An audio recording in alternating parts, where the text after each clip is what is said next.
અમદાવાદમાં મેટ્રોમાં મુસાફરી કરનારા માટે સારા સમાચાર છે। એએમસીએ મેટ્રો સ્ટેશન પાસે પાર્કિંગની વ્યવસ્થા કરી।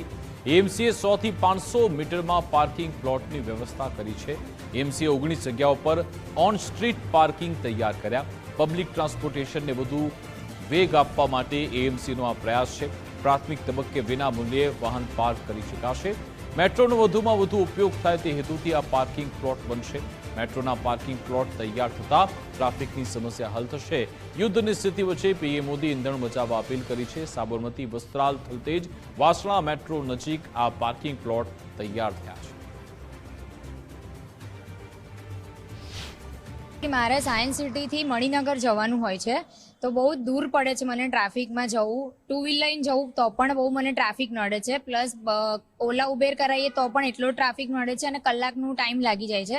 મેટ્રોમાં જવાથી હું ફટાફટ પહોંચી શકું છું। 20 થી 25 મિનિટમાં હું ઇઝીલી પહોંચી જાઉં છું અને મારા ઘરેથી મેટ્રો સ્ટેશન નજીક છે તો મને ટુ વ્હીલ મૂકવા માટે બી અહીંયા ફ્રી પાર્કિંગ પ્લોટની સગવડ મળી છે, જે ગુજરાત સરકારે, ભારત સરકારે બહુ સારી સગવડ કરી છે। અને હજી હું એવી રિક્વેસ્ટ કરી રહી છું કે તમે પાર્કિંગ પ્લોટ્સ વધારો। આપણે ટોટલ અમદાવાદમાં અત્યારે ઓપરેશનલ 32 સ્ટેશનો છે। દરેક સ્ટેશન ઉપર એક યા બીજી રીતે પાર્કિંગની સુવિધા છે।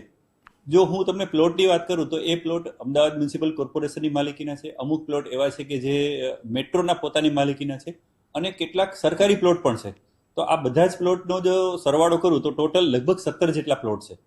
બીજું જ્યાં પ્લોટ નથી ત્યાં ઓન સ્ટ્રીટ પાર્કિંગની સુવિધા પણ અમે આગળ કરવા જઈ રહ્યા છીએ। એવી ટોટલ 19 જગ્યાએ અમે એવા લોકેશન આઈડેન્ટિફાઈ કર્યા છે મેટ્રોની બાજુમાં કે જે જગ્યાએ આપણે ઓન સ્ટ્રીટ પાર્કિંગની ફેસિલિટી પ્રોવાઈડ કરી શકીએ।